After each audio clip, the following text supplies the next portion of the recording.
I did it. I went to Taco Bell to try the brand new Disha Hot Discovery Box. This is the brand new hot sauce collaboration between Taco Bell and the musician Omar Apollo. And I know what you're thinking. Okay, gringo, it's called Disha. No, I listened to the video. I listened to him say it. It's Disha. This is the Disha Hot Box. It's $9.99. There's 4 items in here, and it comes with a drink.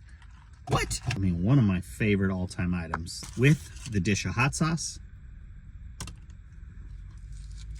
Got a really nice spice profile, a lot of citrus, a little bit of heat in there, a little bit of smokiness as well. It's very, very good though.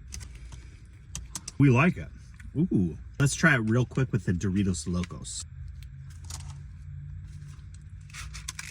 The more I eat this, the more addictive it gets. Disha Hot Sauce is only available for a limited time at Taco Bell. Right now, it's only available on the app, but as of Thursday, it will be just at Taco Bell. But if you're not using the app, what are we even doing?